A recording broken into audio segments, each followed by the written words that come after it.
And that's a lot of SaaS tools. So AI at least cuts that out and truly brings that value right to you within your tool, if it does what it says it does anyway. That's the like unfortunate cycle. And so those are the types of things that we see.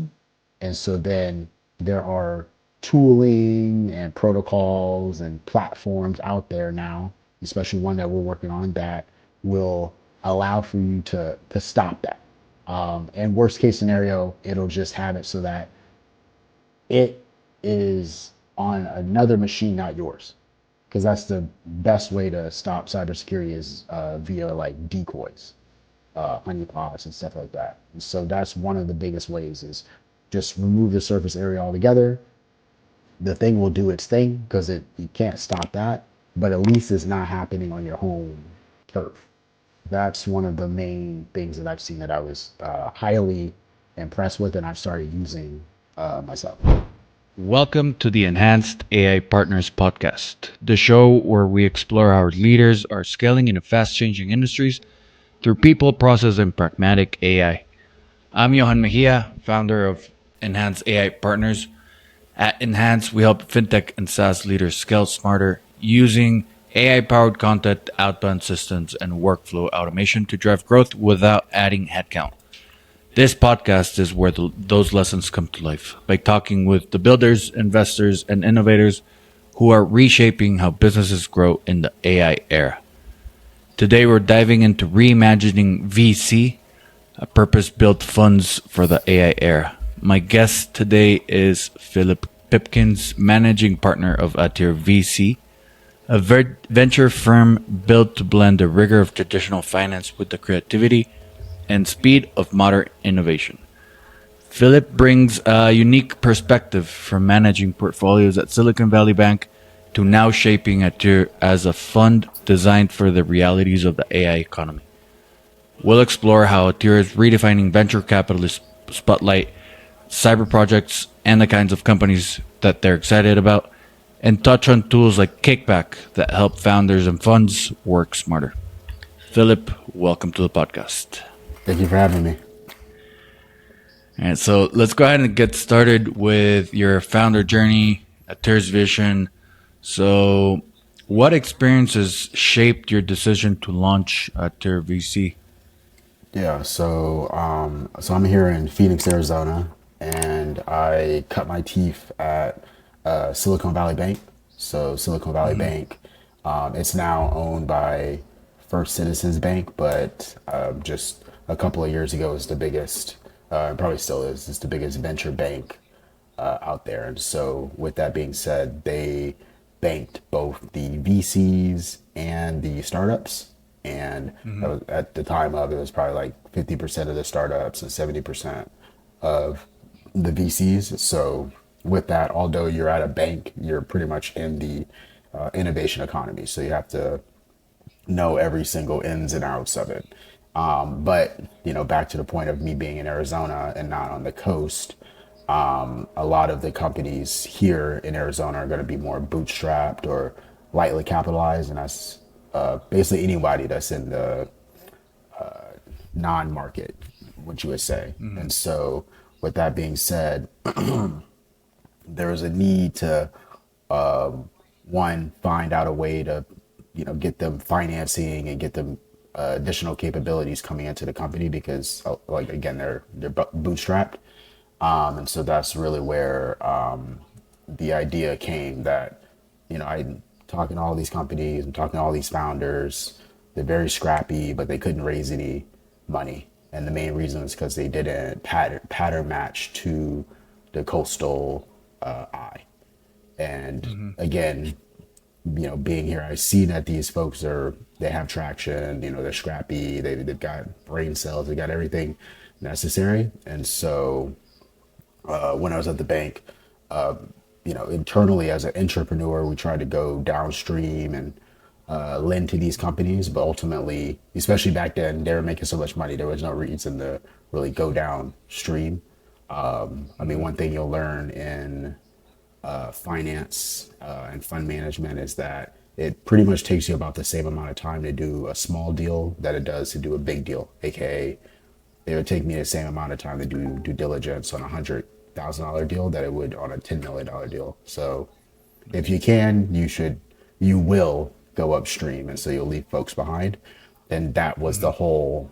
That was a hole that I see. So being at the bank, we seen every single VC, every single startup, and there is always a lack of financing or funding coming into regional areas, and so that's where the idea came for Auteur was to at the time was to focus mainly on Arizona because at the end of the day, deal flow is your main export as a VC, right? Because everybody else has money. So if you all have money, then money isn't your magic power anymore. It's deal flow. And so if you are going to California or New York or Austin or Boston, there's a lot of people there, and so then they saturate out the deal flow. So if you're one of the only folks in the regional area, then in theory you could scoop up all the deal flow there. So that was the idea. That's fascinating. And I mean, why now? What do you think this is, or what makes this the right moment to build a purpose-built fund for the AI era? So I would say, I mean, in theory, it's always just you should just get out there and do it.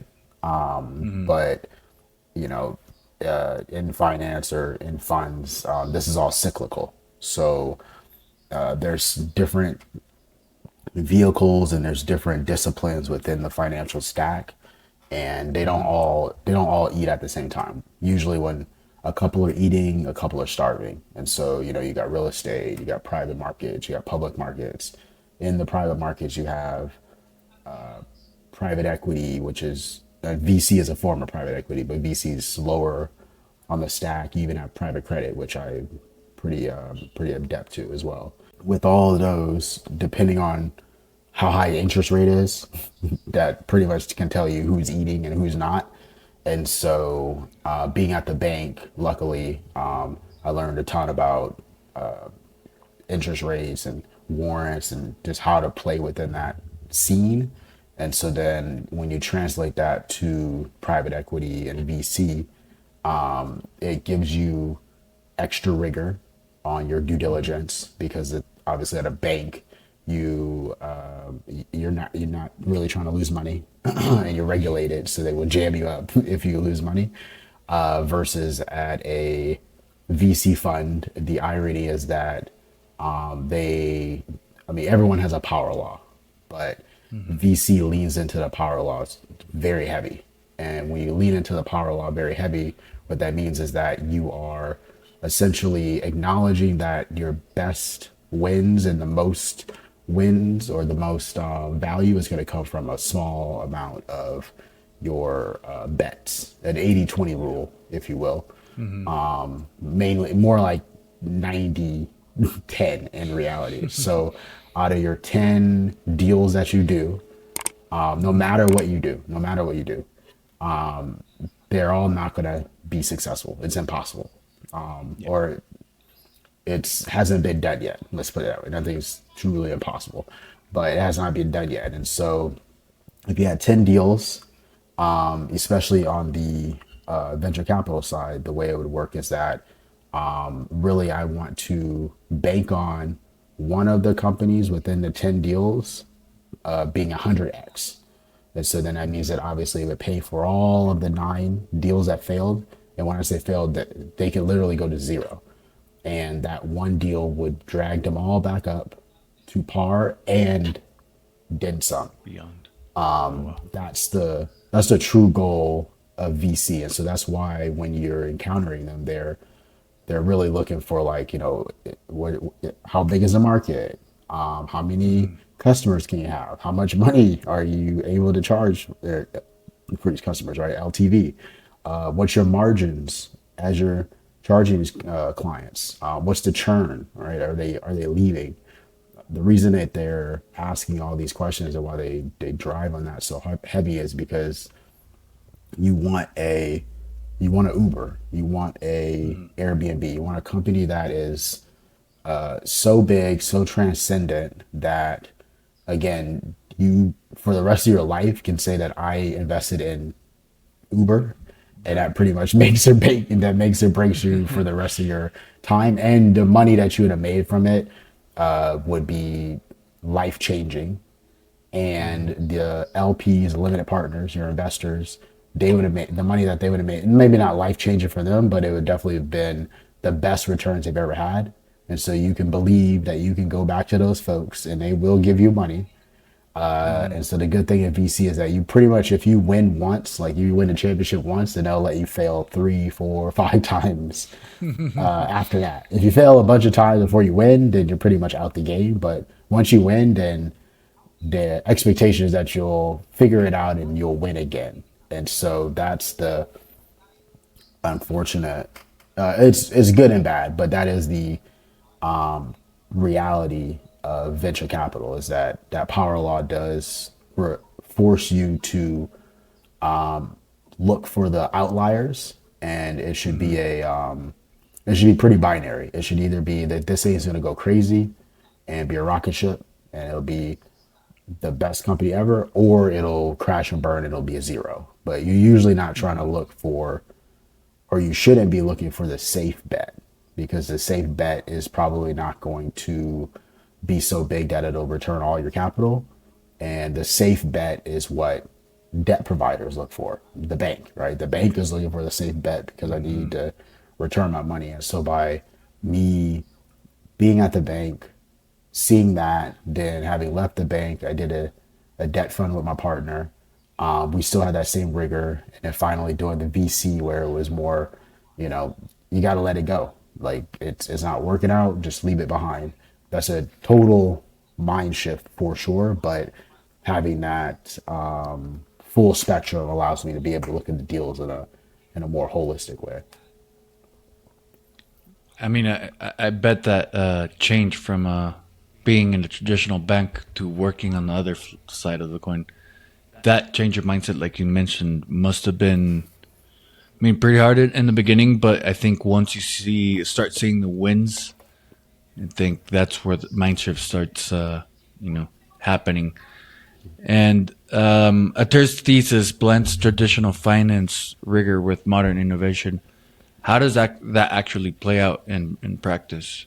Yeah. So, like I said, the good thing is that in VC, obviously, you're dealing with a lot of like scrappy and innovative founders, and they're very much super lean. And so, when you start looking at a VC fund, I mean, on its easiest basis, the VC fund is just like a couple of people with an email and a vision, and pretty much being stubborn and sticking to that vision. That's it. That's really it. And so they reach out to people. Hopefully, they have good psychology so that they can warm up to that person and get them to share their vision and everything else. And then, if they align with the predetermined vision that you already have, then you should have enough conviction to try to push that forward. In terms of the operational side of that, however, traditionally VCs, like when you, let's say 5, 7, 8 years ago, it would be, let's say you had $100 million fund, right?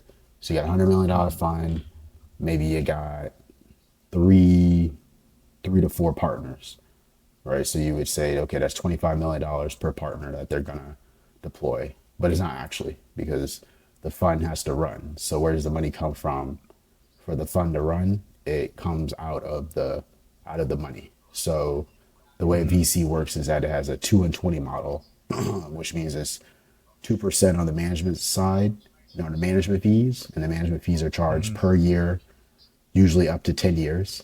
And then it's 20% on the back end, which is the carry. After you pay back all the money, you take 20%. So that means that out of a $100 million fund, basically $20 million of the $100 million on simple math would go to management fees over the course of the 10 years. So you're actually deploying only 80 million unless you have recycling.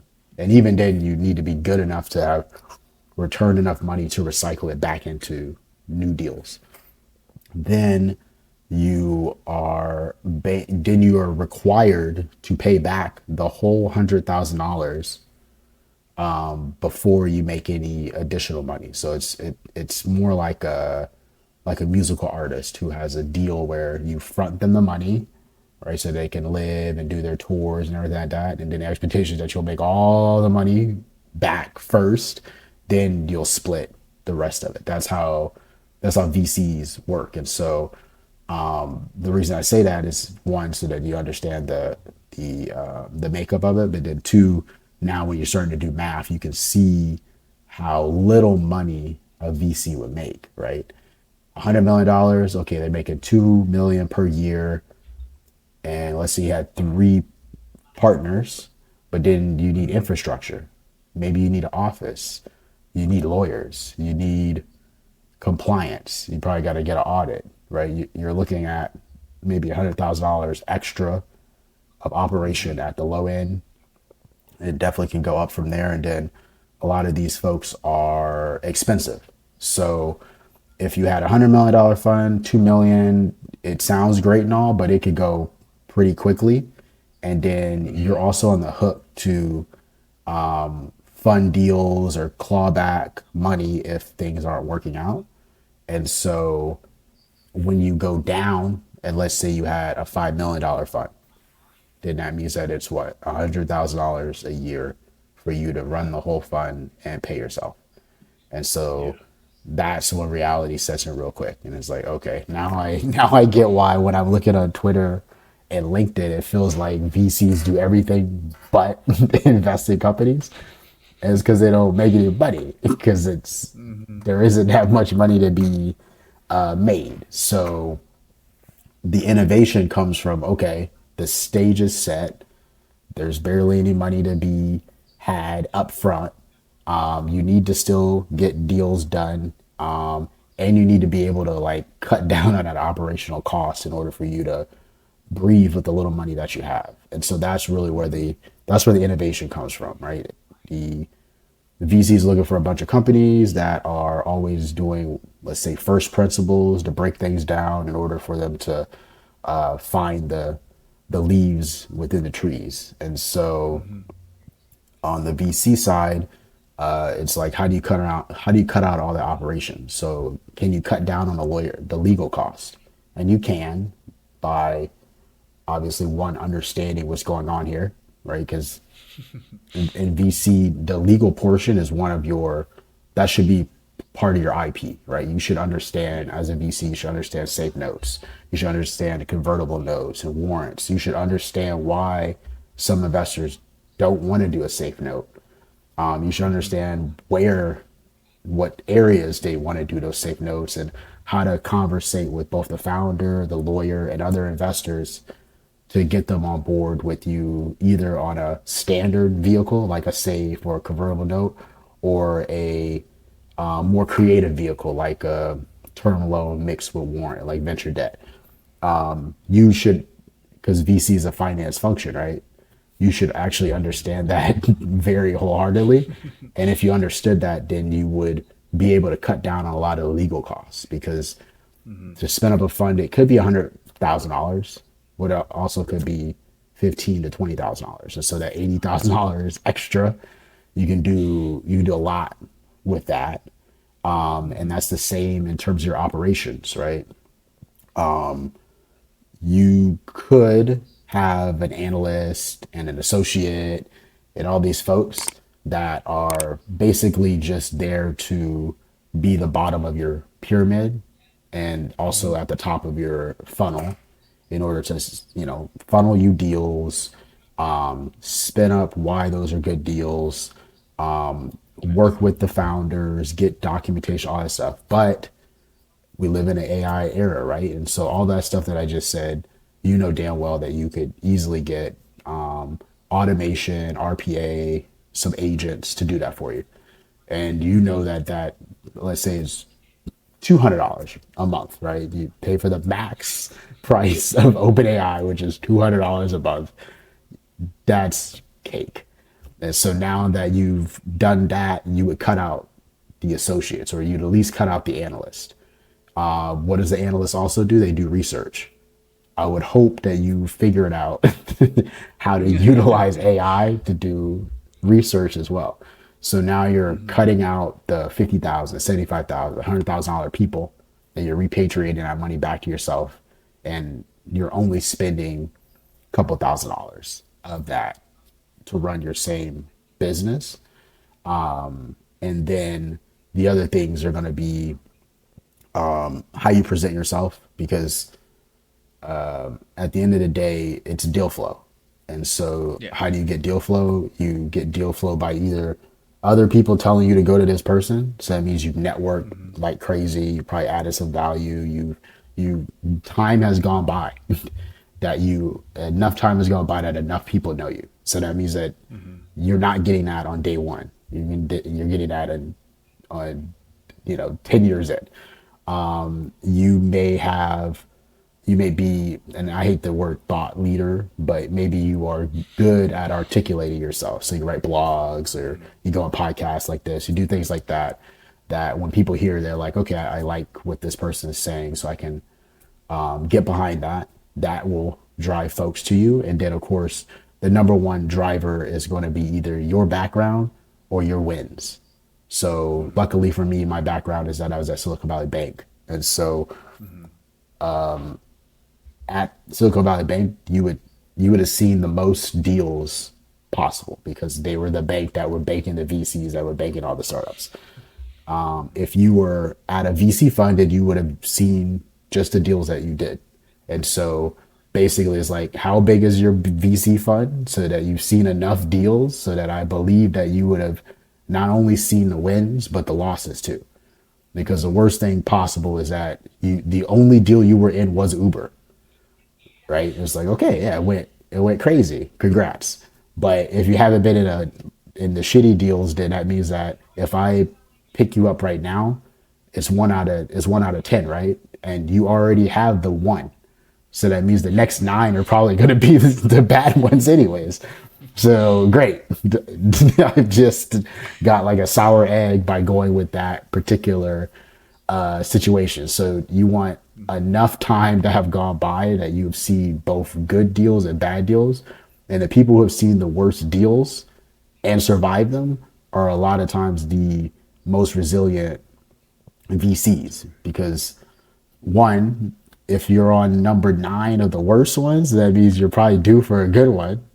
And then two, by seeing all the bad ones, then you can tell the founders what not to do very confidently. Like, this is the worst thing that ever happened. Don't do that. This is what happens when you go against regulatory bodies. Don't do that, right? There's a lot of things that you can say that would make sense in that. And so then the other component of trying to, I guess, cut down on the operational costs, especially in the AI world, would be and this is the last thing, would be the speed to which you can get to an answer. And the further back in the day it was, the longer it would take you to get to an answer, unless you were just going off the cuff. And the reason is because of that research. The reason is because of the are you a subject matter expert in what you're doing? Is there enough traction? Can you spin up these Excel sheets and see patterns within them? And you could do all that a hell of a lot easier nowadays than it was back in the day. And back in the day could just be like just 5 years ago, right? You have Oh to, yeah, that's what I was gonna say 5, 10 years ago. yeah, it's like, it's just yesterday. You'd have to look at the Excel sheets, and you'd have to look into the numbers, and then the person is selling you and all this other stuff, and you're trying to pattern match. And again, it's not a knock on any VC. At the end of the day, if you really do have a bunch of pitch decks coming into your email, and you only have so much time in a day, then you need to be able to like quickly qualify them and filter them out. And so you either using an analyst to do that, which is fine. But the problem with using an analyst to do that is that the analyst is usually the youngest person at the firm. And so then ironically, you have essentially a kid reading and reviewing documents of adults livelihoods, right? Because this is their livelihood, and this is this kid's task. This is this person's livelihood. And so then they are reading these decks, making brash decisions quickly, because again, they don't know much, They have to. Yeah. but they got to. That's their job. And then they will then spin up the ones that they like, who's a kid who hasn't done anything. Yeah. The ones that sound interesting to them, you know? Yeah. And then they will present that to the partners. And then the partners, because again, the partners are like, look, we got 500 deals coming in. The analysts, I want you to sift through all 500 and surface the top 50. And then of the top 50, you guys are going to battle it out to be able to present to us the best ones. And then we'll choose the top 5 out of that. And so now you're at the mercy of both. Does this person understand what you're talking about? Do they have the same background as you? Or, are they similar to you so that they can see themselves in you to believe? Because most of this is belief. And then are they good at debating and getting their own deals across the finish line within the firm? Because let's say there's 4 of them, right? Of the 4, one of them is power law. Everything is a power law. One of them is better than the others. And so regardless of what deal, they will get their deal across probably better because they are good at that function, which is debating and psychology and, understanding what the partner wants. And so they speak to the partner better, and then they can get their deal across. And as you can see with all that is humans making decisions, and there is easily something that could break down within that. And the last piece is that in terms of like the metrics and things that you're looking at, that's really why a lot of VCs are going to fall on to let me see your traction, because a lot of them have conceded that you don't know anything. You really don't, unless you're truly a subject matter expert and you're talking to that person's about that subject. You don't know anything. And so because you don't know anything, then it would be silly for you to make all these assumptions and things like that, instead of just saying, okay, how many clients do you have? Because if you got customers, it doesn't matter what my assumptions are, right? They just said that they're going to buy it. So it's like, how many customers, how much are they paying? How much do they like it? That is the signal that they concede to, because that is real. Everything else is a story or a belief. And the problem is that founders are some of the best storytellers or some of the most charismatic individuals on the planet. So the worst thing you could do is rely on these guys, gals who are excellent at convincing you when there isn't anything. The worst thing you could do is just believe them at face value, because not saying that there is malice in it, is that is their magic power is to convince you. So you really want to have another data point that's not them telling you that this is working. And so that's where most of the decision making falls on, and all of that can be cut down by AI to the point where you could have 1, 2, 3 people at a fund, $100 million fund to be exact. You could probably have 4 people at that fund now instead of 10. And so then the other $600,000 to $1 million that you would have paid for those people goes back into the fund. So then now that fund manager actually can either do more, because they can pay for either top talent, they can pay for better systems, or they can recycle the money faster. And so that's the real benefit that you get by being in this particular era right now, with all of the new tools and all of the new capabilities. And then that also breeds into how people present themselves, and even come at the startup pitching, right? Because now you can assume that I could fact check you. 7 years ago, I couldn't. It was harder for me to fact check. But now it's like, hey, probably pretty good at fact checking, so that people don't lie about the same things that they did in the past, because they know that they can't. And so it continues to box and normalize you into something that's more tangible and real than it used to be, which is a lot of a lot of storytelling. So Yeah.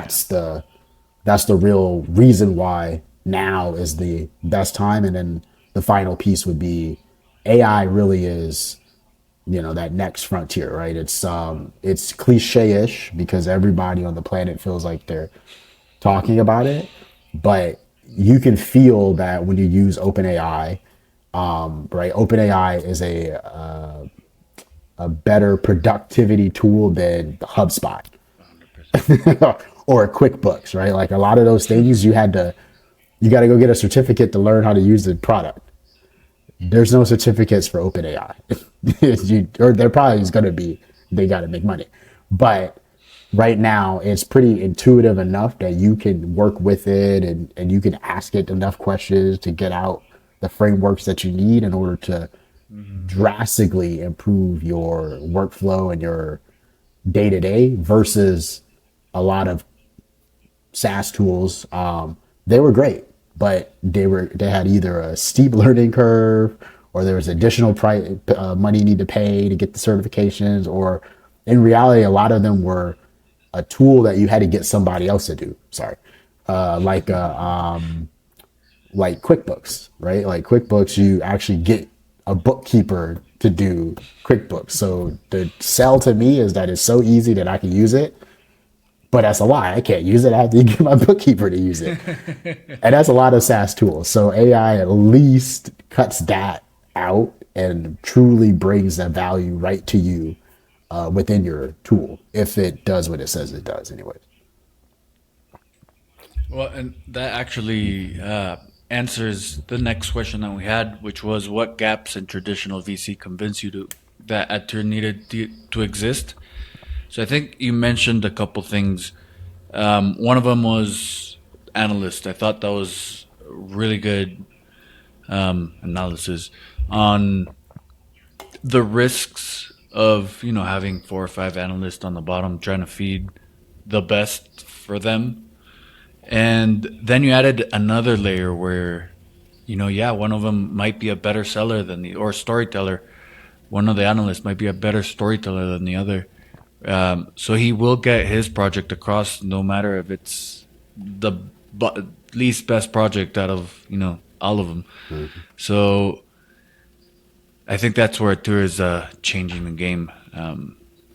Using AI is definitely a very helpful tool, but I mean, like you mentioned, you do need a human behind it to make sure it moves in the right direction, to make sure it brings out what you need, and it actually ties into our next segment.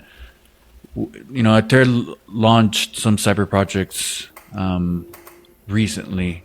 What problems do these projects are seeking to solve for founders?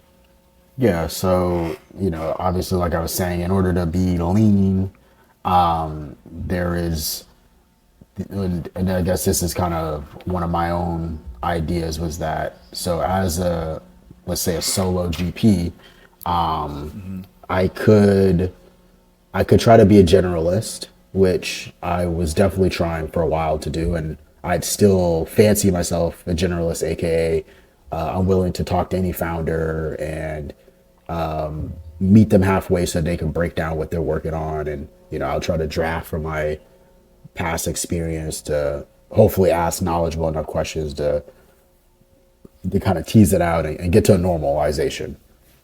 And the best founders usually will indeed teach you something. You will learn something from the best founders, period. That's how you know that they're on their game because they keep on teaching you stuff that you don't know. In order for me to maximize that, right? My background is in banking and fintechs because at the bank before I became a VP, I was also a software engineer and a product manager and a technical lead and a tech support on the phones, all that other stuff, right? So the engineers were my family, but the bankers were my heroes. And so I was like, okay, I'm gonna go do that because they're making a lot of money. Not say that engineers don't make a lot of money. Bankers, they at face value, they make more per capita. And so that really was what drew me to doing this. But Mm-hmm. my background leads me to have a true eye for fintech, right? Like on the regulatory side, compliance, like what actual tools, how the money moves, the ICPs, all that stuff, right? Like I am dialed in on that. I know what's up with that. And so when I'm talking to founders who are in the fintech space, like, yeah, of course. But then as I bleed away from the fintech space, like, yes, I can, draft off my experience and usually I can understand someone, even if they could be talking about everything from fabric technology to rockets to quantum to dream tech, whatever it is, right? Time travel, I don't care. I'm game to hear it out and see, where they're going. But you don't know what you don't know, and that's the biggest issue in VC. Is that the earlier you go, the less you know, basically about the situation, and therefore the more wrong that can happen versus good. The further down the line, the more you'll know about the situation.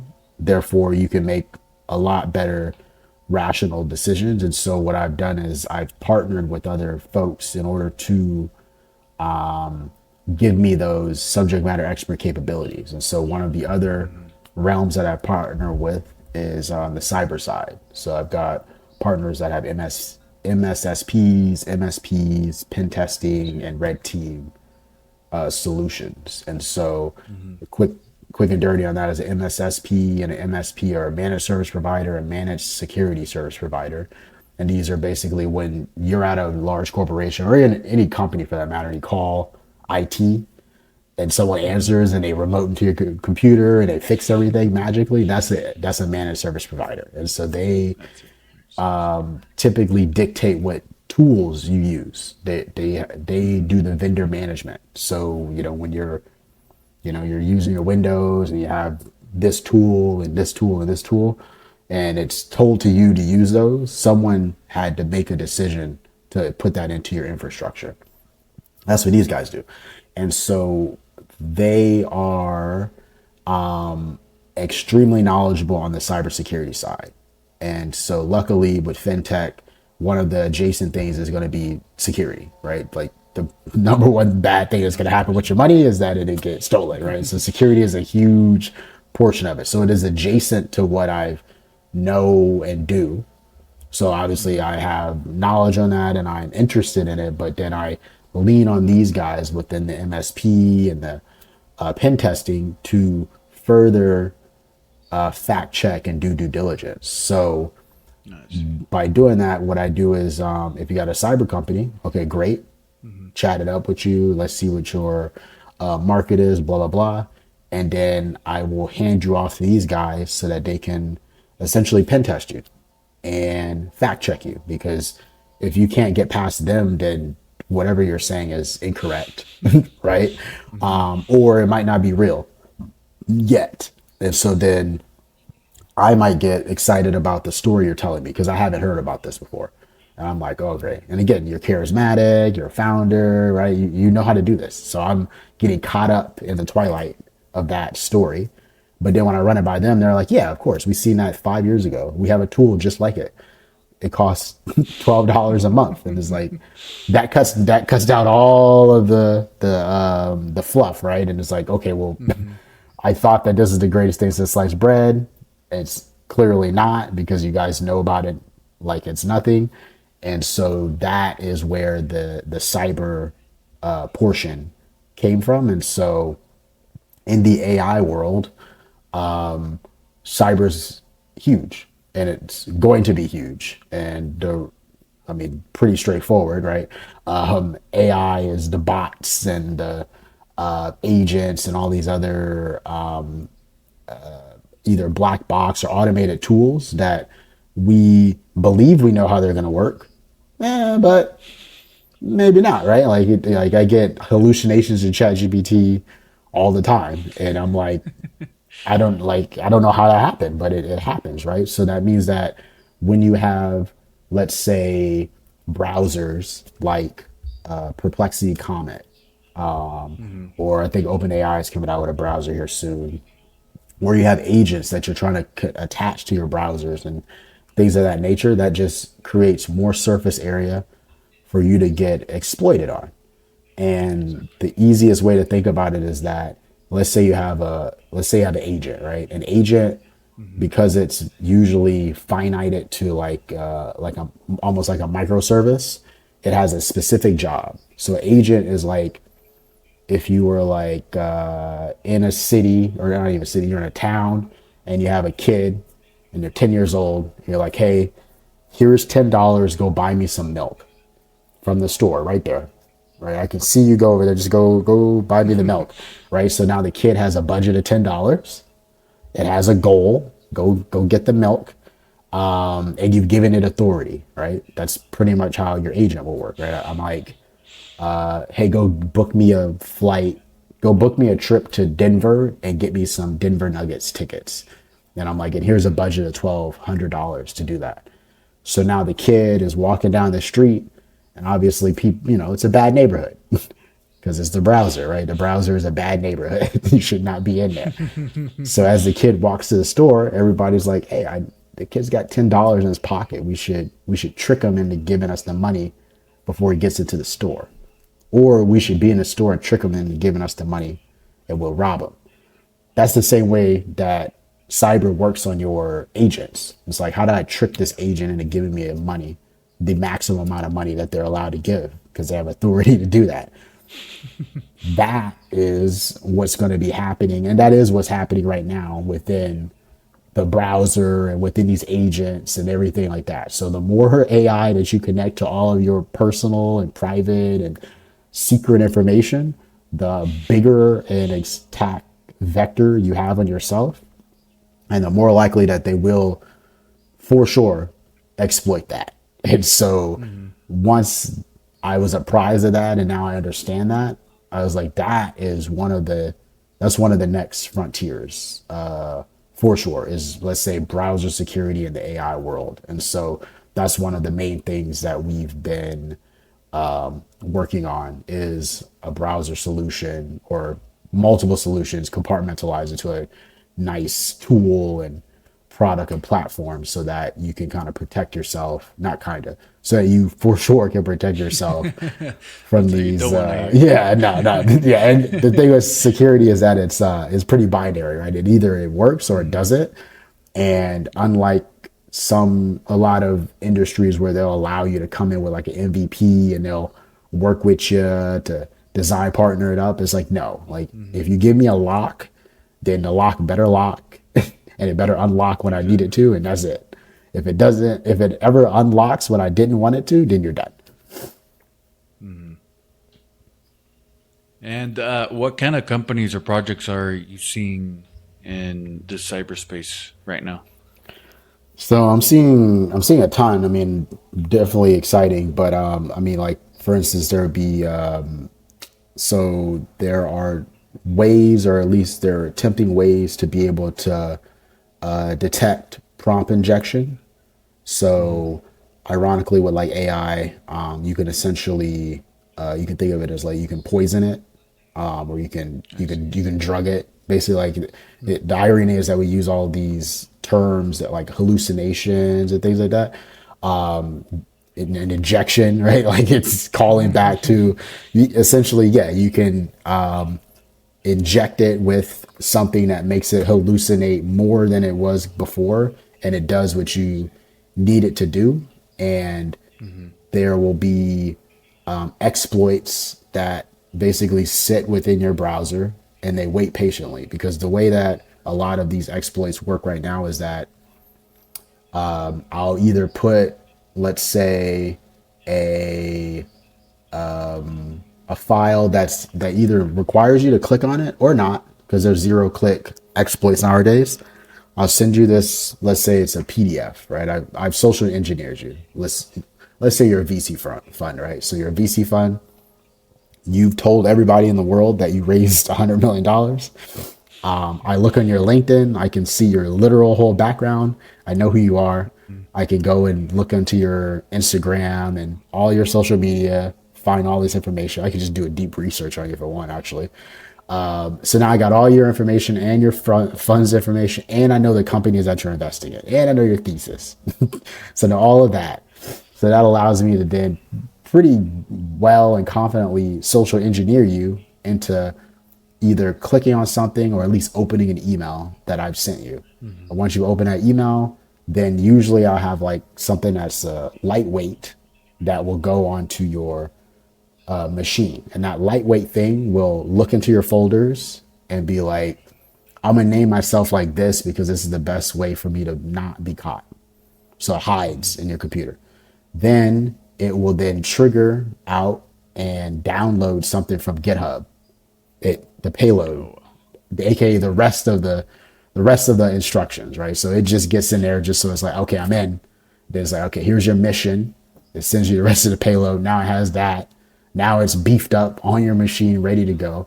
And then from there, it will just lie in wait. It'll wait for you to go to certain websites like a bank. And it's like, okay, I'm gonna definitely look at this information here. Or it'll wait for you to be on Claude or ChatGPT. And then it's like, okay, let's inject this here because this is going to do this damage. Or the most likely is that they will just lock your machine down. And I'm like, hey, you need to get to work. You need to do your stuff. You're locked out. Sorry. It's $7,000 for you to unlock this. And it's like, and you could either tell everybody that, hey, you clicked on these things and you shouldn't have done that, or you could just send me the $7,000. And you will be shocked at how many times people will just send the money. But you're ransomed. So you send the money, they undo it, but you know that they could do it again. And so at any point. that's the like unfortunate cycle. And so those are the types of things that we see. And so then there are tooling and protocols and platforms out there now, especially one that we're working on that will allow for you to stop that. And worst case scenario, it'll just have it so that it is on another machine, not yours. Because that's the best way to stop cybersecurity is via like decoys, honeypots and stuff like that. And so that's one of the biggest ways is just remove the surface area altogether. The thing will do its thing because you can't stop that, but at least it's not happening on your home turf. That's one of the main things that I've seen that I was highly impressed with and I've started using myself. Yeah, that's pretty powerful. And how does this new development tie into Auteur's mission of making venture more founder friendly? So with that, the whole idea is that it's kind of trying to turn venture on its head. So typically venture is more, you have a thesis. You probably got this thesis from your lived experience. Okay, great. So that's your target. And then you are looking out into the world to find someone that matches your thesis. And then if you find that person that matches your thesis, you're like, oh, great. I've been looking for you this whole time. You give them the money. But in real life, that's not actually how that works, right? It's not like I was looking for a flying pig and it's like, oh, it's right there. Look at it. It's crazy. Typically you probably need to go get a pig and then figure out how to make the pig fly. That's the more likely situation. And so you got to do that in startups too. Like for instance, Benchmark and Uber. I don't know why I keep going back to Uber. I'm gonna switch off Uber going forward. But Bill Hurley had been looking for transportation technology, and he had already invested in like a cab-like company that didn't go the way he wanted it to, but that was his itch. That was one of his theses, and the real reason why the other one didn't work was because the GPS capabilities weren't there yet. And so then that means when he's seen the newest release from the iPhone that allowed that with APIs, it's like, okay, the thing that failed was just too early.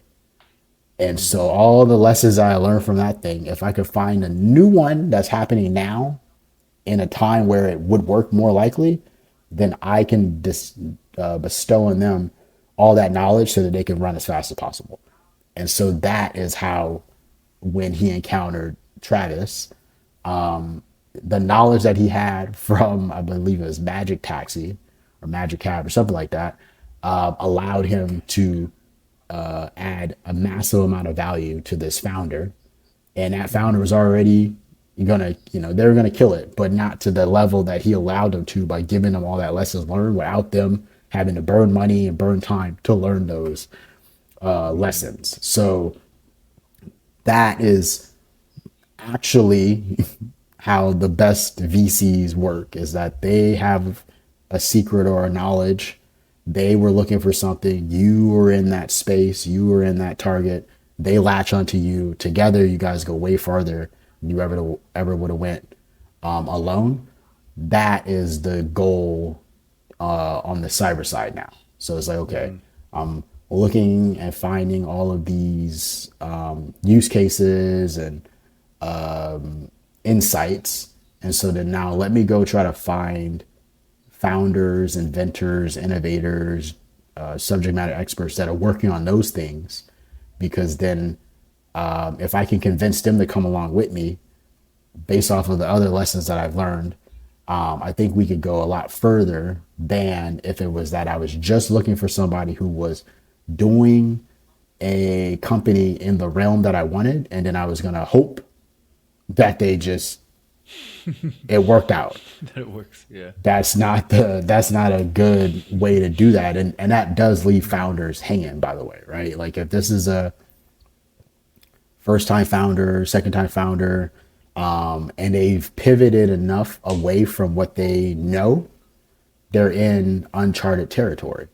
And so then once they're in that uncharted territory, a lot of times the VC also doesn't know how to help them. And so then they allow you to just be one of the 9 out of 10, because it's like, you've kind of pivoted too far out of my purview. I got to go back to where my purview is. And I got one company I really like. I'm gonna go spend my time doing that. And so by looking for specific things in a specific vertical that can be fact checked by basically the end user of that, because as the MSP and the MSSP would be the ones pushing that product, by the way. So they acutely know, one, how would you sell it? What's the pricing need to be? What's the expectations on the SLA? Is there something like this already, right? Because they had already been selling it. They know all those things, which then can cut out the time that you would have spent figuring it out, because you will figure it out.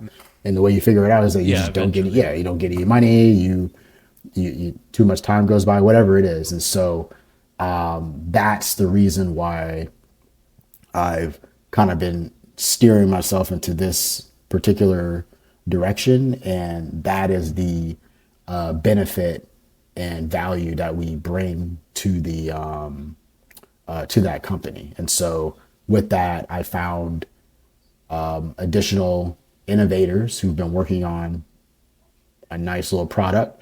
And the beauty of it is that within just the startup itself, there's usually only 2 types of people that matter. There's the builder and the seller. And then everybody else is staring at those people, waiting. And so you just need to identify which one of those 2 this person is, or these people are. And then let's go find the other one. And the best thing is that there's 2 people on the company. One of them is clearly the builder, and one of them is clearly the seller, like a Steve Jobs Wozniak or a Paul Allen, Bill Gates style. That's the best case scenario. And the more likely is that you'll find one of them. So then can you mash them up with the other one? Because if so, then that's where you usually have the best chance of both survival and success. Yeah. And do you have any founder or customer feedback on this new project that has surprised you the most? Yeah, I mean, basically, at the end of the day, I've encountered a lot of companies. I've encountered a lot of verticals and ideas. And the way that you know something is working is that you go and you talk to the actual knowledgeable person that would be the decision maker, and they cut you off and they're like, yeah, yep, I got it. I get what you talk about. I'll take it. And it's like, really, that's very, very, very, very rare. And when that happens, then that's probably when you have something. And that's been happening, and we didn't even have a name. So I'm like, here is what we're dealing with. There's browser isolation. This is why, blah, blah. And they're like, yeah, browsers is the next frontier of cybersecurity. That's a correct statement. I don't have anything right now that I can sell like that because it's usually upstream on the enterprise side. So do you have an admin panel that I can use that I can bulk provision? I want to push it to a bunch of people at the same time. And that's what I was shocked about, because I was thinking that we were going to kind of do it on a per user basis, aka I tell you, I fear monger you, because fear mongering is the best way to sell cybersecurity, by the way. I apprise you of something and now you're scared, and then I'm like, all right, here's your peace of mind. I'm going to sell this to you. I was thinking of doing that, and obviously doing that per customer. The biggest issue with cyber is that people don't know what they don't know, and only when they get burned do they really want to like pay for it or remediate it, and that's, you're too late. It's too late by then. That was the expectation, but once I started talking to these folks, they were like, yeah, no, we'll just push it to them, like, because we need it too. And yes, they click on things that they should have clicked on. Yes, they get exploits that we have to remediate, and if you could just remove some of that headache from us, we would be happy to do that. And the price point is low enough that they're like, again, give it to me yesterday so that I can start pushing it. That was my biggest shock, was that they wanted to move faster than I wanted to move, and that's when you know that there's probably something there. Oh, it's really crazy, and thank you for sharing that. Now, going into the next segment, where we'll be talking about Kickbac.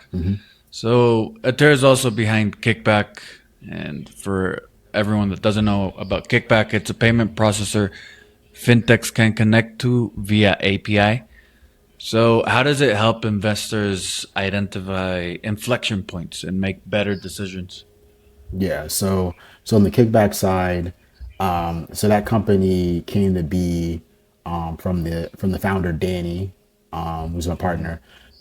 He is a payment processing aficionado, so he's been doing this for like 20 plus years. He's had multiple companies, sold pretty much all of them actually. And so the last company he sold it to a very large bank, and that very large bank did payment processing as well. So they actually just bought the gateway and they carved out the payment processor. In payments, there is the gateway, and the gateway is what you as a customer interface with. And that's usually going to be, you're online and I type in my credit card information so that I can buy something via Shopify, or I'm at the register and I swipe my card, or I tap my card, or I plug it in, however you do it. Or I'm at the register and I'm a POS system, so I'm like soda and fries, and then again I can swipe my card. That's the gateway. And then the payment processor is in the background, and that's the regulatory or the regulated component that allows you to latch on to the payment rails. And so the payment rails are going to usually be either the card rails, so like Visa and MasterCard and Amex. They don't just make plastic cards. They actually make the infrastructure that allows you to, when you swipe the card, it says, oh, you're a Visa customer, and your Visa is usually attached to a bank.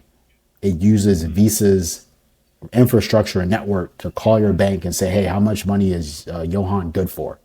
And immediately the bank's like, yeah, he's good for $40,000. You're like, all right, cool. So I'll softly give him $500, which allows you to then buy those Nikes immediately because, and then on the back end, at the end of the day, they'll true it up. And they're like, yeah, Johan bought Nikes, Wells Fargo, you owe me $150. And that money transfers, and over the course of like 2 or 3 days, it'll settle. That's how payments work. And so with that, a lot of that, like I said, is regulated. So because it's regulated, then everybody has to be on par in order to be able to do payments. And so payments are fairly commoditized. So then the real differentiator is going to be on the gateway. So how you present so that the person can put in their information. It'll be on the servicing. So, can I call a number and a person answers, or do I have to chat it up with a chatbot? And then it's going to be on the onboarding, right? Onboarding would be like a Stripe, for instance, will pre-approve everybody so that you can get up and running quick. But then when they actually do the KYC and the due diligence, and you're not a client that they actually want, then they actually will freeze your account because they're like, oh, we made a mistake. We don't actually want to deal with this person anymore. But because of that peace of mind that you have by easily clicking through, you don't know about that. You don't care. So you're now selling money and your stuff's locked up and you're mad.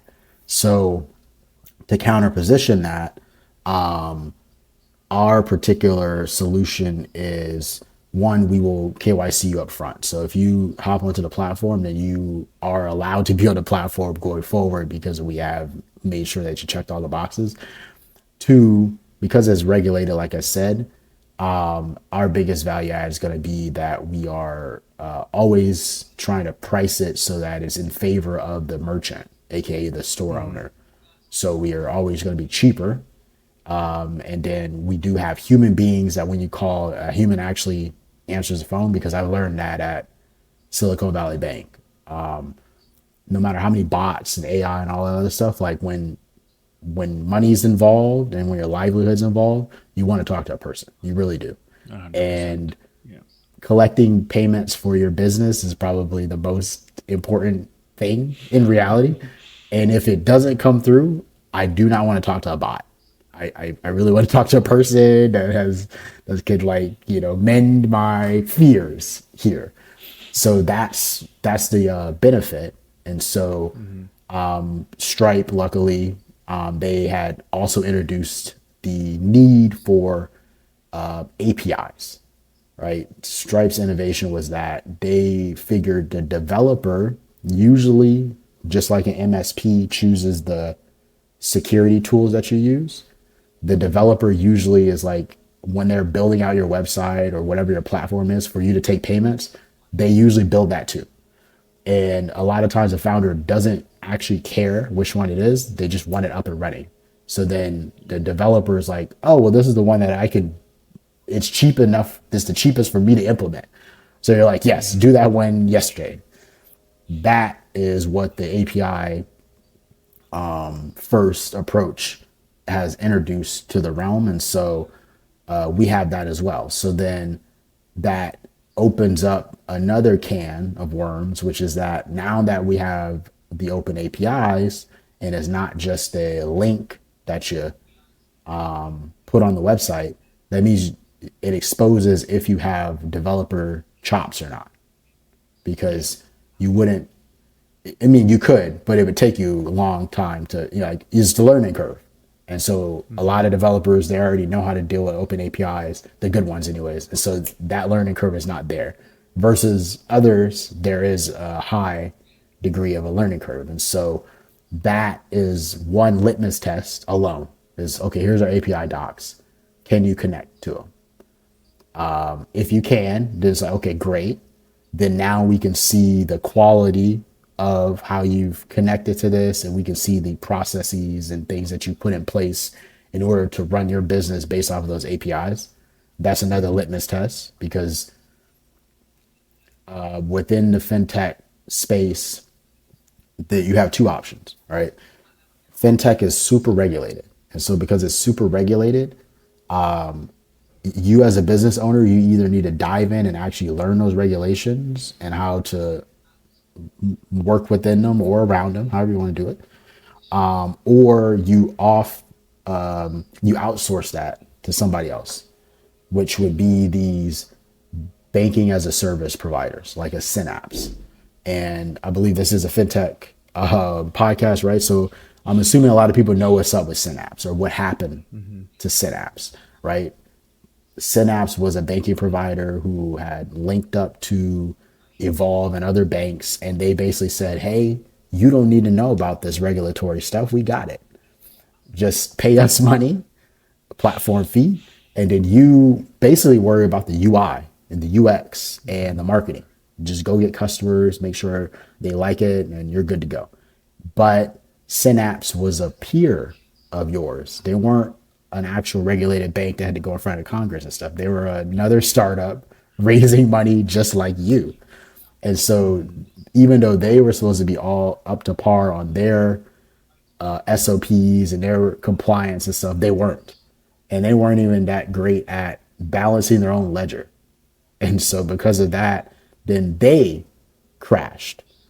And by crashed, I mean that eventually they figured out that there was money missing, and that money that was missing was a large amount. And so then there was finger pointing between them and Evolve Bank and other places. But the startups that had latched on to Synapse, thinking that they were good to go, a lot of their funds had got frozen. And so then that means that those startups, obviously, reputational damage was huge because your client doesn't care. Your client does not care that you outsourced this to them and then they got in trouble. They don't care. Like no one cares about your technology stack at the end of the day. And so that caused a huge amount of issues for a lot of these startups, which then opened it up to expose that you probably need to know what you're doing.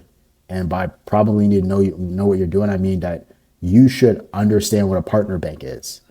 You should understand AML and BSA and KYC and all these other acronyms that come along with that, because you need to have processes in place to mitigate all of that. And if you did, then you could go to a bank and latch onto them. If you didn't, then that means that by default, you're not as mature or sophisticated as the people who do know how to do that. And therefore you are exposed in this regulated market. And so that's also what, by having startups latch onto these APIs and systems that we own, we can see that. And because now we can see that, we can be able to say, okay, these companies are sophisticated and mature enough that they know what's going on within this industry and within this framework, so that they can then build it in a correct way that it has long-standing capabilities. If not, then at the end of the day, it's similar to like if you're using Lovable, right? You can go and make a quote unquote AI tool, but there's a bunch of people who have PhDs and really do this stuff. And when they look at your stuff, they have a lot of gripes with it for a reason. Not because they're jealous that you quickly got it up and running. It's because you don't actually understand the inner workings of it. And so then you're going to run into all of the issues that they just told you were going to run into. But you're like, I'm not listening to you. I just got this thing up in 5 minutes. That bifurcation of knowledge and regulation and capabilities constantly happens in startups, right? Because there's always, WordPress. How do we make it so that you don't need to know how the CSS? There's always a company that comes out that tries to make it very easy for you to do the necessary things.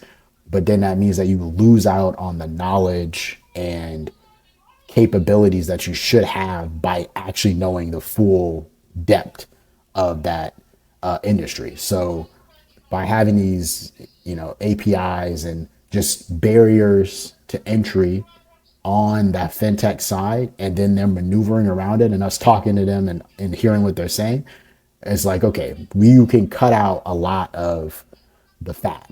Because obviously on the payment processor, most people are merchants, by the way. So they're just collecting payments. So it's like, yeah, that's fine. Go ahead, collect your payments. The people who come and they're like, I want to masquerade as a bank, we're like, okay, great. When they work with us and they latch onto the APIs and they build their systems and we can see that these are actually pretty good, then the last piece is just monitoring to see, just a little bit of sales, right? Because unfortunately in fintech, um, these guys are really, really smart. And so they have probably one of the worst race to the bottom that there exists in all of software. And by that, I mean that most banking things are expected to be free, which is crazy because you're doing stuff, right? You're like a bank account is supposed to be free, even though you're securely holding their money. A credit card is supposed to be free, even though I just explained that that is how you could be in Africa. And they're like, yeah, that guy's good for his money. Don't block him from buying stuff. Sending money is supposed to be free. You want the highest yield. You want all this stuff that's super beneficial to the customer, and it feels like the provider of it makes no money. And if they make no money, then that's not a good business. And so, fintech is notorious for eroding away the money that you would have made, even though again you're regulated and you have all these technologies and they all have all these smart people. So money goes in, but money doesn't come out in fintech. And so by just seeing a couple of sales come in on this company, then it's like, okay, they're buttoned up, they know what they're doing, they understand the regulations, and they got a client. That's probably a company that we should be tracking heavily, or we should just invest in that company. That's like the mental mind framework to get to there. And that had nothing to do with their pitch, right? Their pitch is probably good. Pitch deck's probably great. Website looks awesome. But it's like brass tacks. Do you know what you're doing? And do you know what you're doing well? Because if you do, then you could go buy better marketing. You could go buy an engineer that'll speed it up. You can incentivize a salesman very well to go sell this thing. All of those things will fix themselves. Is, do you know what you're doing? Are you an expert, or at least a subject matter expert within this field? And did you do the necessary hard things to allow you to have authority in this field? That's a perfect lead into the next question. So, why does payment behavior tell a more accurate story than pitch decks or projections? So you can't lie about a sale at the end of the day. So if I really do sell this to this customer and I really do see who this customer is and I really go and ask them if they like this tool and they say yes, then there's not much more to be had. And in that situation, that's transactional versus like relationship based, right? Like I don't want to go ask your best friend or your parents how you are, right? Because they're gonna talk you up.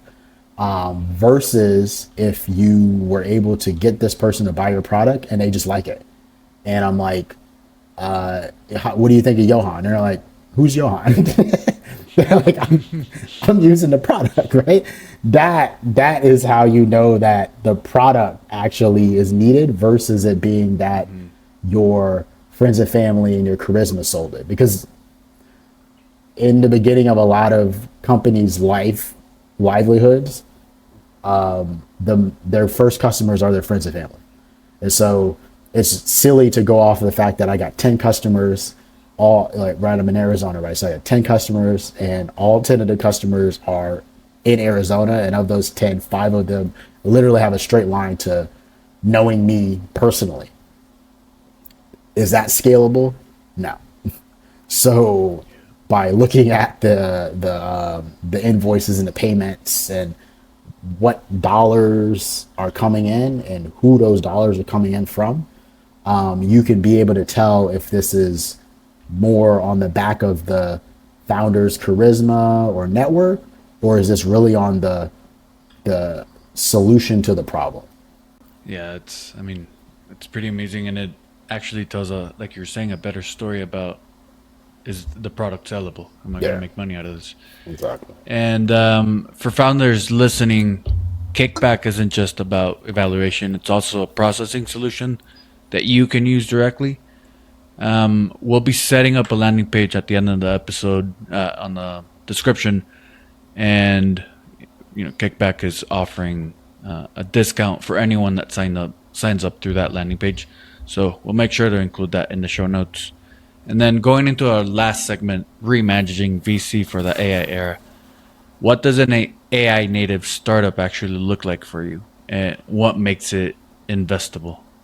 Yeah. So when I think of an AI startup, I'm thinking of a company and its team who are always looking to either build or use AI first. And by that I mean, are they using things like Cursor and ChatGPT and I mean any of these tools to kind of speed up the both the development of their own tools, and then are they thinking of it in a way that not now but in the future, this is how people are going to use my tool.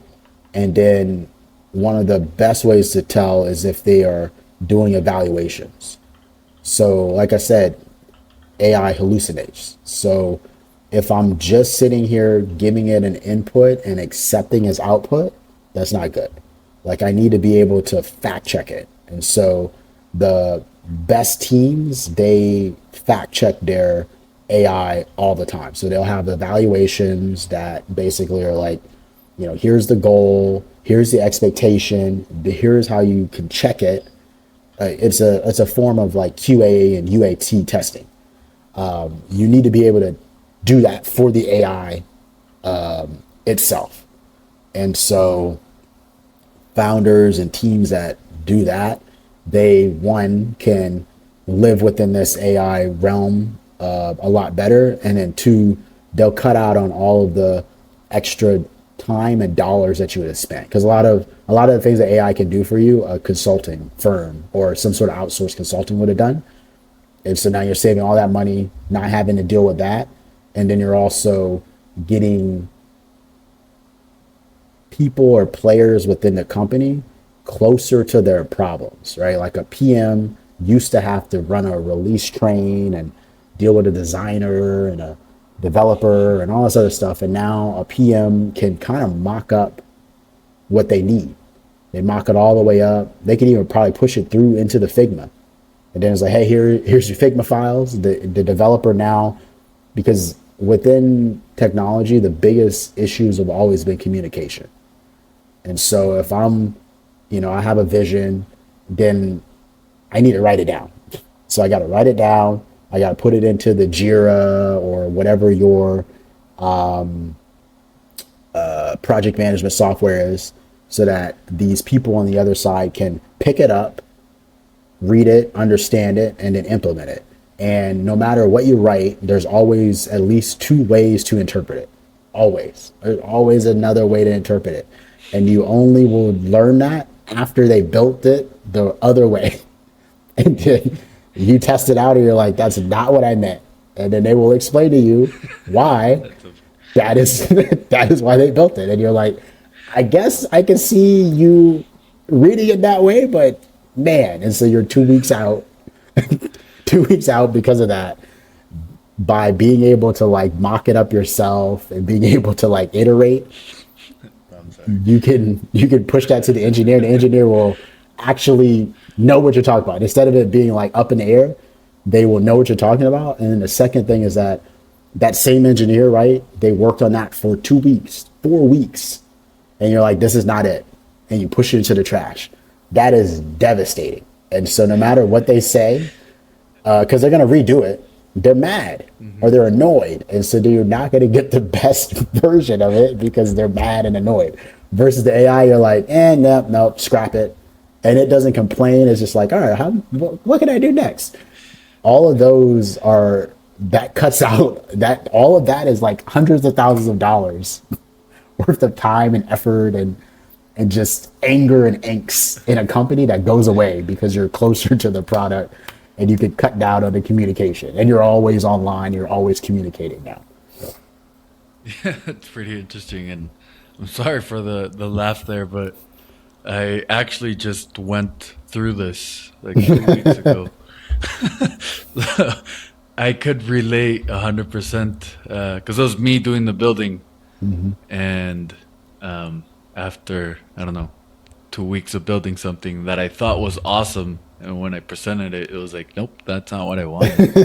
Yes, yeah. So, and I had to smile because it was a client, so Yeah, yeah. And you're like back to the little drawing terror board. on the Yeah. side. Yeah, you're like, okay, I don't know how I'm gonna, you have other projects and you're like, this is my best shot. So I don't know what you think is gonna come next, but you have to do that. And that's technology. That's the constant push and pull of technology. And so if they had, mocked it up a little bit better in AI first, for cheap, by the way, then now you're like, okay, I think I get where you're coming from better. And so then we can get to that faster versus, you leave it up for interpretation and you'll learn that everybody has their own interpretations of things. Lesson learned. And I mean, now that you have this automation and AI running on the back end, how does the role of VC shift? When founders have these tools and leverage at their fingertips.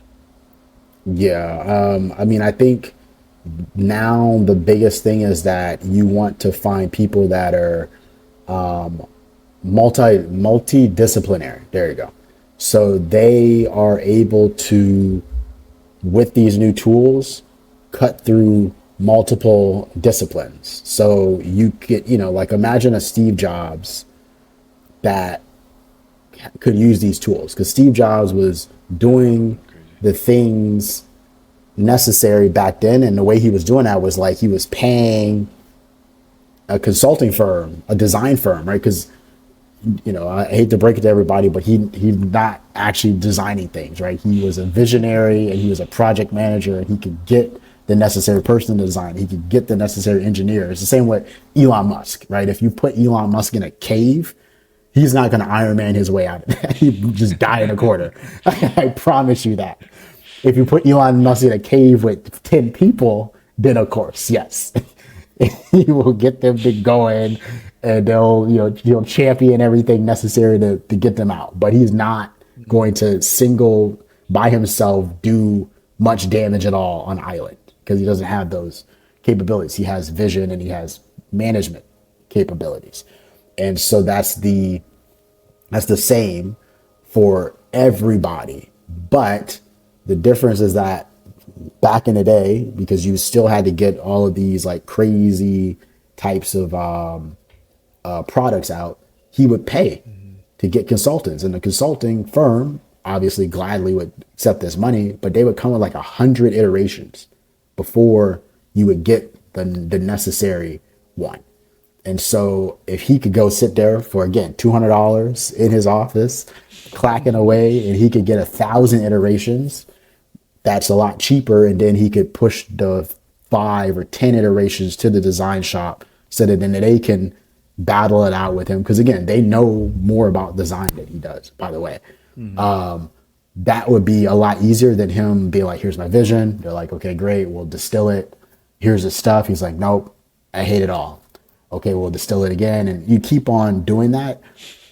Imagine people like Da Vinci or Thomas Edison, if they had these tools, how, like maybe he still have his hearing. Maybe his hands would be burned because they were physically doing all these things and it blow up in their face. And then that's how they learned how to do it. Like, AI's not gonna blow up in my face. It's not. So that is the benefit that you get by being AI native, and that's what you get by being in this realm now that those guys wouldn't have, but they would have done a shit ton of damage if they did. Yeah. And what's one trait you believe all investable AI native founders will share? Probably. I mean, it's sounding cliche nowadays, but I would say taste. So when I say taste, I mean the ability to know what is useful to multiple people, even if they didn't know it was useful yet, and how to package it in a way that is digestible or even aspirational for that matter. That's taste. And so that's, obviously that's the difference between Apple and Microsoft, is that Microsoft obviously does all of the things that Apple does clearly with 90, like they have like 90% market share or something like that. But and I'm on a Mac right now, right? That it looks better. It feels Feels better. Yeah. It's integrated with all the tools, right? Like my mom, I never taught her how to use the iPhone, but she can use it, and she doesn't want to go back.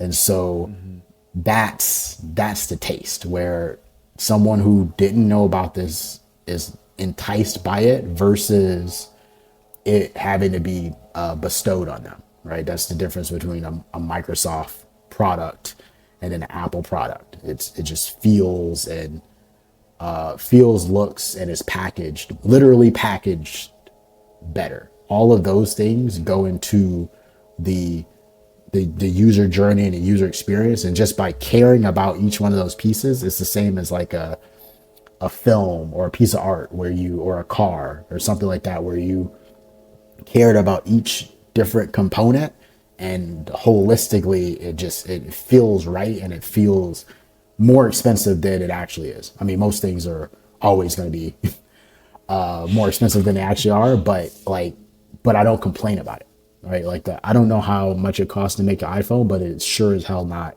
probably not even $500, right? So they're making crazy margins on this $1,200 phone. Anyways, give me another one, Yeah, I please. mean, you use it, you love it. Yes.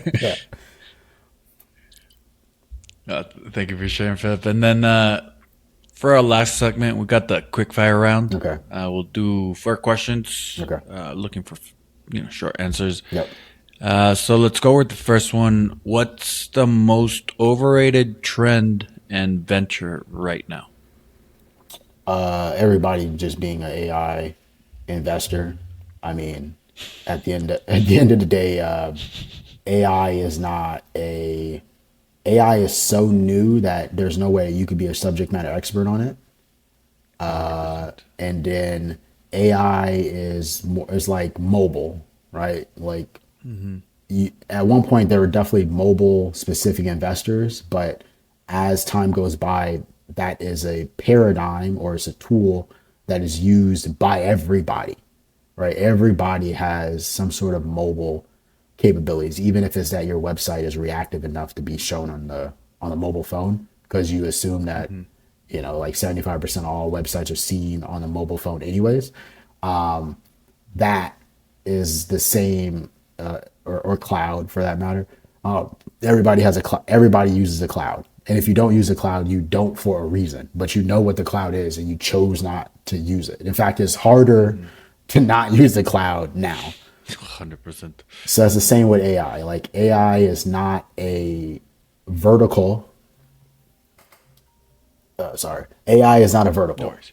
AI is a paradigm, and so obviously everybody is going to have some sort of AI component within their business at some point. Even if they're manufacturing, the robots will have AI, or they will just have a better chatbot, or they'll have better analytics and data enrichment and synthesization on the back end. All that stuff is AI, right? Like banks have been using AI forever. 100%.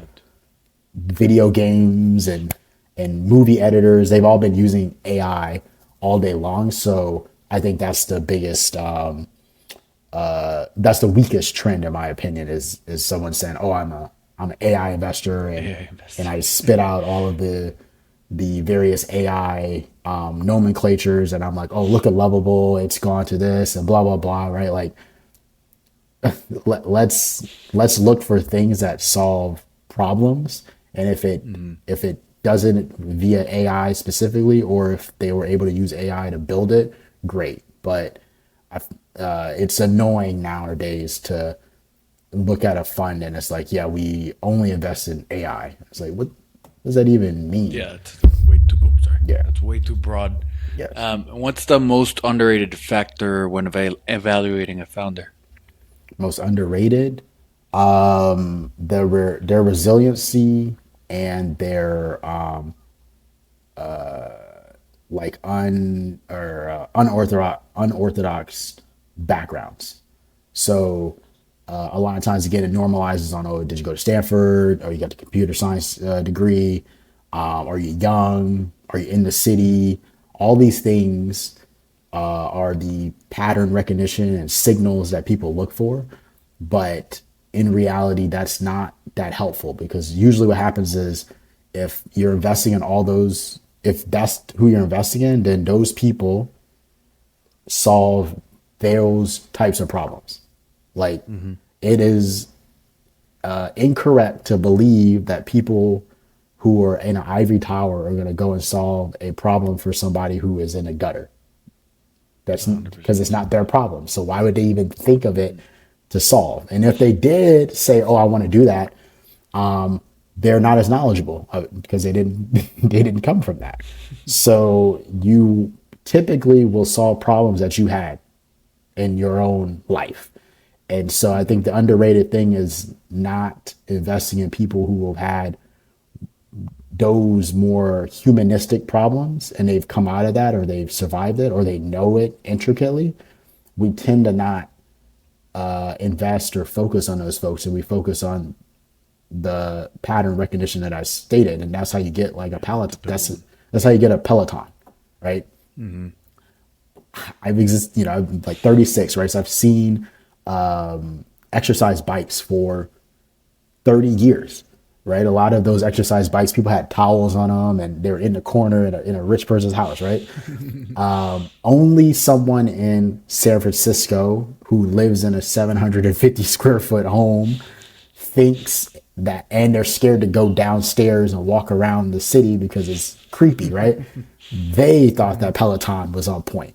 But somebody that lives in Louisiana doesn't care about no Peloton. They're like, can we do something about these hurricanes? Can we do something about this water? like there's real problems that they are focused on versus like you scared to go down to the gym at night because it's a shitty street. Those are two different problems that people have, and you will always solve the problems that you have. And so if we only invest in people that pattern match to that, they'll only solve the problems that they've had, which is not everybody else's. And then last question, one book, podcast, or resource you'd recommend to first-time founders, or it could be a book, podcast that you've recently read that you loved and would like to recommend. So I don't read books as much anymore. And I feel like people who say they do are lying nowadays, especially with AI. So I know you. I know you cliff noted the book. Look at that. I know you cliff noted the book, or you really are a Renaissance man. one of the two. But I have a film background, so I've always normalized more on films, and so like documentaries. Basically, I am fine with me. If you said, hey, recommend me something, I would be fine to recommend you a film that was 2 hours. Because if you didn't like it, most people will just turn it off. They won't.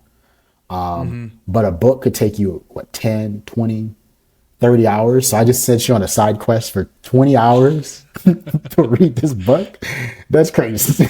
That's crazy. That's a good point. That's a good point. Versus me being like, here's this podcast for 30 minutes, right? So I will give you a podcast instead.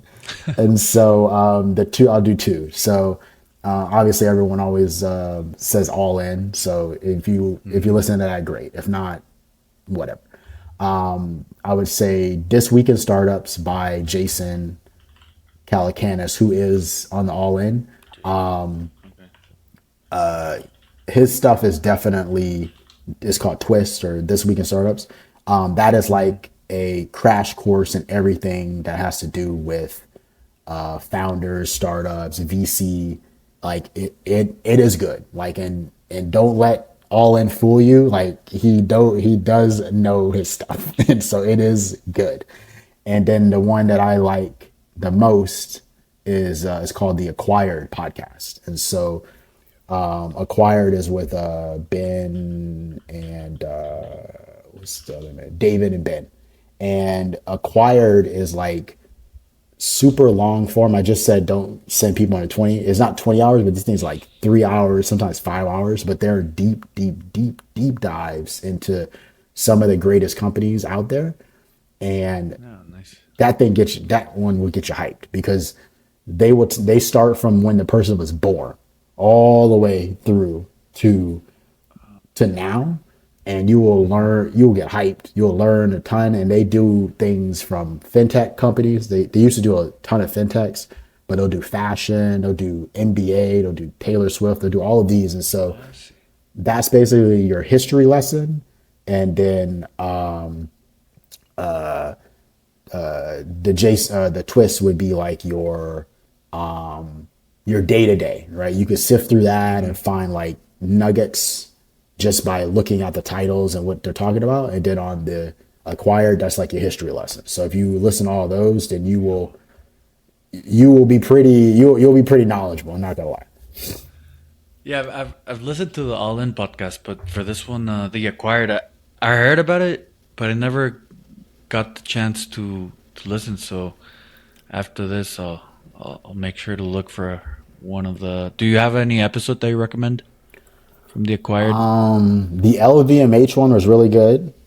LVMH. The Sequoia. So it depends on what your, like, if you're a fintech, like obviously a fintech aficionado, right? So they have one on Visa.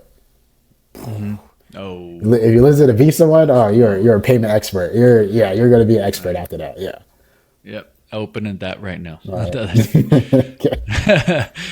All right, so thank you for sharing. And we're done with our questions, and I'll just go through the summary and the closing, and then we'll close up the podcast. Awesome. So today we've covered Philip's journey and Auteur VC's vision.